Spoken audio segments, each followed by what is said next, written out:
Hi everyone, my name is Kendrick and welcome to Travel and Live Free. In this video, we're going to cover my country number 88 to visit every single country in the world, and that country is Russia.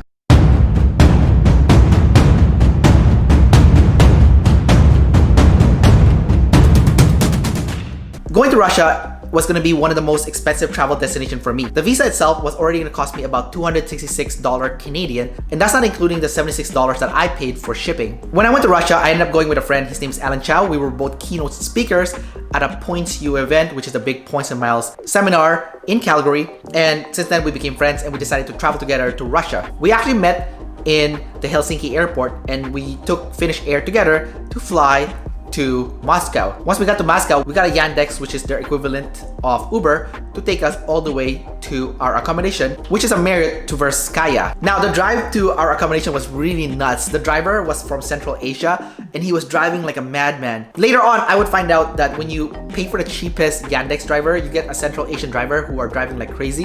And if you get slightly higher in price, you get a normal driver who drives safely and not crazy. I was super tired the first night, so I just went to bed. But the next day, it was going to be a full day of traveling within Russia to check out some golden ring cities, which is Vladimir and Suzdal. So we went to the train station the next morning and the train took us all the way to Vladimir.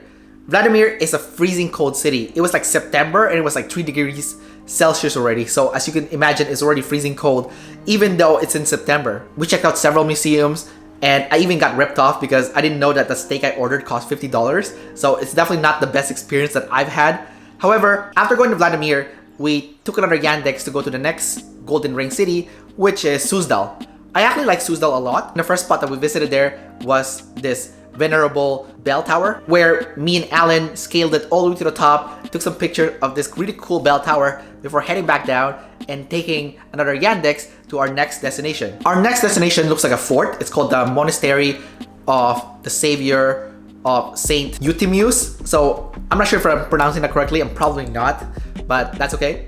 But I love this place. It was this giant ass fort and there was a lot of nice exhibits there and it was just a very pleasant place to check out. After spending a good 2 or 3 hours in that place, we took the Yandex back to the train station in Vladimir. And unfortunately for us, we had a hard time finding a train that would take us back to Moscow. After doing some digging, we finally found one and it was a later train ride and we didn't make it back to Moscow and we were just so dead exhausted by the time we got to Moscow. The next day, me and Alan would be going to St. Basil's Cathedral, and to get there, we took the local metro. The metro in Moscow is very interesting. It's very fancy looking and it was a nice, interesting experience to make our way to St. Basil's Cathedral.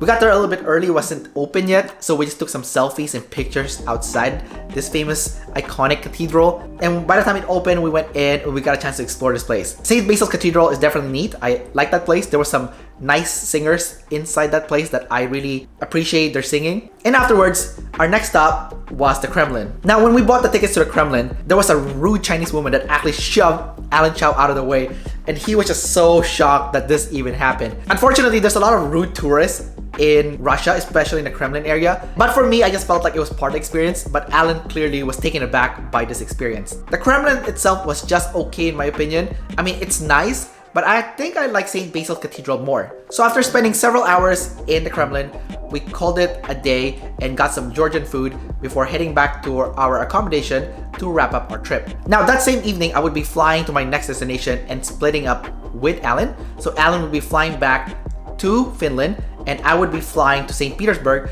where I would be meeting my friends who I met in Venezuela.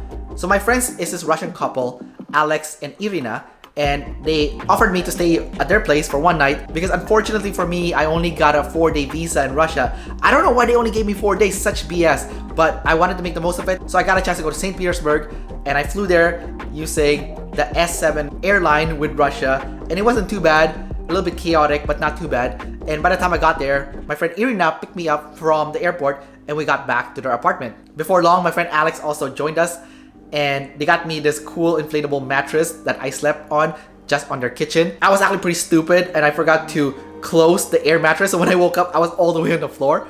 Otherwise, it was a good night's stay and it was a funny experience regardless. The next day, Irina would be going to work and Alex had some appointments. So on my behalf, they actually hailed a ride-sharing service to take me to my destination, which is the Hermitage. The Hermitage Museum was super cool. I loved it. They tell me that it's hit or miss. People either like it or they don't like it.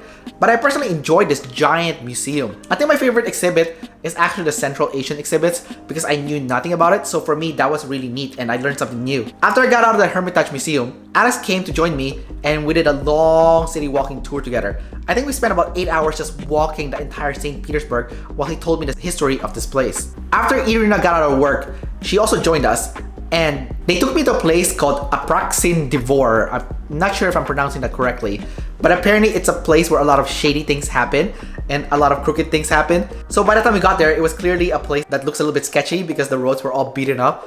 And at the same time, it was kind of neat to see this place. Afterwards, they took me to a hipster place called New Holland. And they said that it's a place that a lot of hipsters like to hang out in. It's a pretty cool place to chill. And after spending some time there, we got a bite to eat before they dropped me off at a train station where I would be heading back to Finland. It was really touching and nice to see them.